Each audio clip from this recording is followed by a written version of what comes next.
우리는 계속해서 예레미야의 말씀을 통해 은혜를 나누고 있습니다. 오늘 본문이 포함된 13장은 크게 두 부분으로 나눠 볼 수 있는데, 앞선 1절에서부터 14절까지는 이스라엘 백성들에게 닥칠 일들에 대한 시각적인 경고와 이에 대한 상징적인 행동에 대한 기록으로서 어제 그 말씀을 함께 나누셨습니다. 그리고 오늘 우리가 마주하는 15절에서 마지막 절까지는 교만과 악에 물든 유다와 예루살렘을 향하여 세 가지의 직접적인 경고와 심판 예언을 말씀하고 있습니다.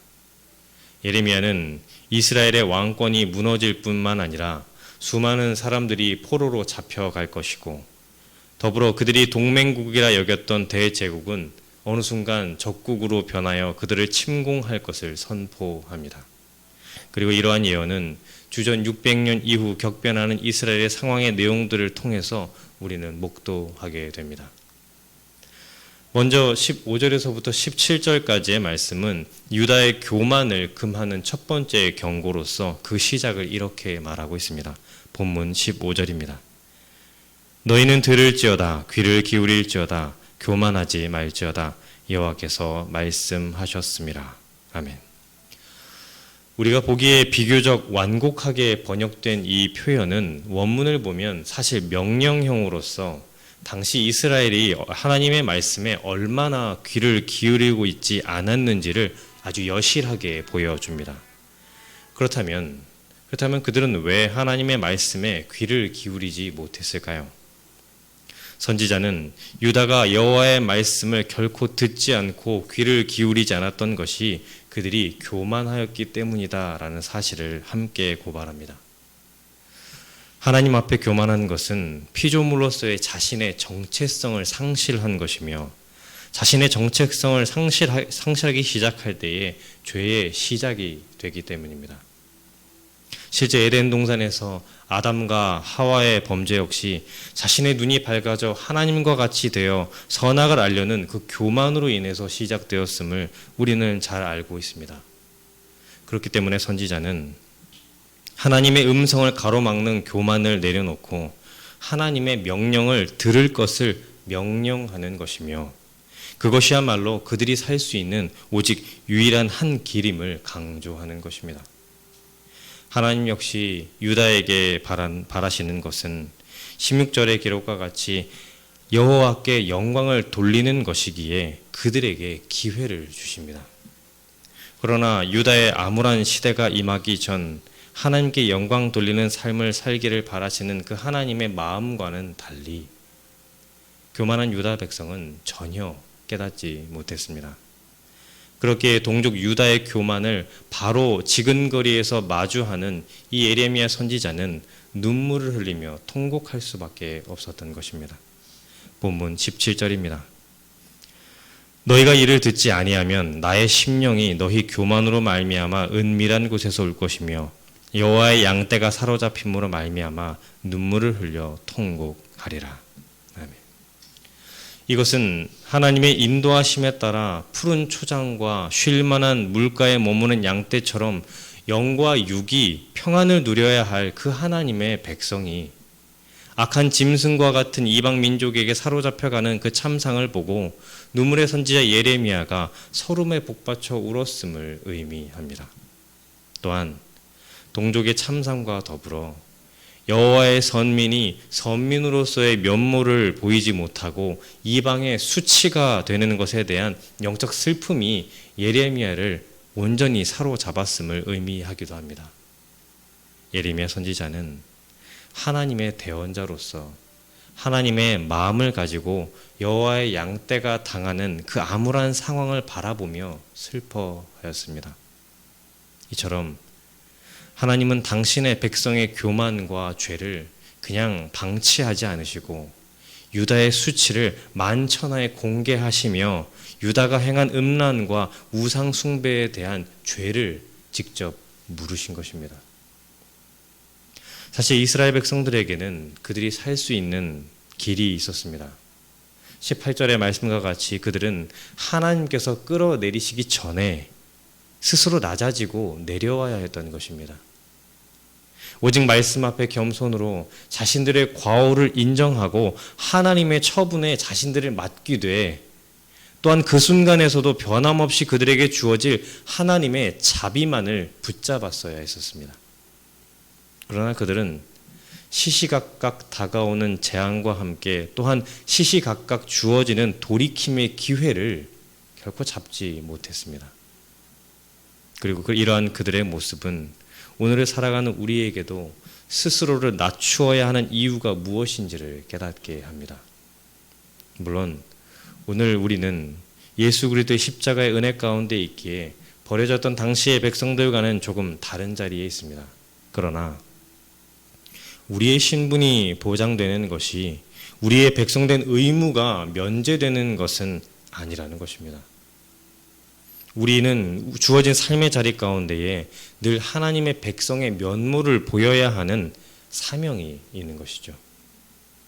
그러나 우리가 그런 백성됨에 대한 하나님의 백성됨에 대한 관심을 저버릴 때에 우리뿐만 아니라 우리를 당신의 자녀 삼아주신 하나님 아버지께서도 우리로 하여금 세상의 수치를 당할 수 있음을 우리는 늘 기억해야 하는 것입니다. 그리하여 늘 말씀 앞에서 나를 낮추고 겸손함으로써 하나님의 백성된 면모와 의무를 지켜가야 하는 것입니다. 그리고 이어지는 본문을 보면 이러한 변하지 않는 패역한 백성들로 인하여 하나님께서는 진노하시며 또한 그들의 죄악을 지적하십니다. 본문 23절과 24절이 이렇게 기록합니다. 구수인이 그의 피부를 표범이 그의 반점을 변하게 할 수 있느냐 할 수 있으신데 악에 익숙한 너희도 선을 행할 수 있으리라. 그러므로 내가 그들을 사막바람에 불려가는 건불같이 흩트으리로다. 아멘. 하나님께서는 선지자의 입술을 통해 비유를 들어서 그들의 상태를 지금 설명하고 계시는데 선천적으로 변하지 않는 것 두 가지, 구수인이 자기의 피부 색깔을 바꾸지 못하는 것과 표범의 반점을 변하게 할 수 없는 것을 말씀하시며 지금 도리어 수사학적인 질문을 던지시는 것입니다. 지금 이스라엘의 상태가 그만큼 심각하다는 얘기입니다. 특별히 하나님께서는 23절에 악에 익숙한 너희도 라는 표현을 하심으로써 지금 이스라엘의 상태가 구수인의 피부와 또 표범의 반점처럼 스스로 바꿀 수 없는 상태가 되었음을 꼬집어서 말씀하시는 것입니다. 이것은 그들이 자신들의 죄가를 돌이키는 노력이 아무 쓸모가 없다라는 것이 아니라 지금 그들의 상태가 스스로의 노력으로는 한 걸음도 나아질 수 없는 그 상태임을 지적하는 것입니다. 그렇게 이러한 죄악된 백성들에게 여호와 하나님의 심판은 피할 길이 없었습니다. 결국 그들은 24절의 말씀처럼 광야에서 불어오는 바람, 북방에서 그들을 향해 오는 이방 민족에 의해 건불처럼 마르고 흩어져 버릴 것입니다. 하나님은 유다가 친구로 여긴 자들을 유다를 다스리는 자들로 바꿀 것이고 아수르에 대항하려 바벨론의 손을 잡았지만 결국 그 바벨론의 노예가 되게 하실 것입니다. 이에 하나님께서는 이처럼 하나님을 잊어버린 자들에게는 오직 심판만이 그들이 받아야 할 합당한 몫이요 분기심을 말씀하십니다. 오늘 본문 25절에서 27절까지를 우리 함께 합독해 보도록 하겠습니다. 함께 합니다. 여호와의 말씀이니라. 이는 내 몫이요 내가 헤아려 정하여 내게 준 분기시니 내가 나를 잊어버리고 거짓을 신뢰하는 까닭이라. 그러므로 내가 내 치마를 내 얼굴에까지 들춰서 내 수치를 드러내리라. 내가 너의 간음과 사악한 소리와 들의 작은 산 위에서 내가 행한 음란과 음행과 가증한 것을 보았노라. 화 있을진저 예루살렘이여 내가 얼마나 오랜 후에야 정결하게 되겠느냐 하시니라. 아멘. 하나님의 백성이 마땅히 기억해야 하고 신뢰해야 할 하나님을 기억하지 않고 하나님 대신 거짓을 신뢰하며 교만과 음란과 사악함, 우상숭배의 죄 가운데 빠진 이스라엘은 그렇게 심판 앞에 놓이게 됩니다. 그리고 그들의 영적 상태는 네가 얼마나 오랜 후에야 정결하게 되겠느냐라는 질문을 통해서 결코 짧은 시간에 이루어질 수 없는, 아니 쉽게 가늠할 정도가 아닌 상태임을 재확인시켜 주십니다. 말씀을 정리해 봅니다. 오늘 우리는 예레미야의 입술을 통해 당신의 백성들에게 날선 비판과 또 심판을 선언하시는 그 하나님의 모습을 보게 됩니다. 그러나 이러한 비판과 선포임에도 그들이 회개할 가능성은 그렇게 크지 않아 보입니다. 그리고 이러한 그들의 상태를 보며 우리는 또한 우리들을 점검해 보게 됩니다. 특별히 오늘 본문에서는 그들이 하나님의 말씀을 듣지 않는 것을 가장 먼저 지적하시며 그들이 하나님의 말씀에 귀를 기울일 것을 명령하고 있는데, 그들이 하나님의 말씀을 듣지 않는 이유는 그들의 교만 때문이었음을 지적하고 있습니다. 그들은 자신들의 선민됨을 의지하고 여호와의 성전을 보며 그저 안심했을 뿐, 그들을 선민으로 택하여 주시고 또 성전의 주인이 되시는 하나님께는 관심을 두지 않았습니다. 그리고 결국 그들의 교만은 그들이 영원히 불변할 것이라고 여겼던 하나님과의 언약을 스스로 파기시키는 데 이르게 됩니다.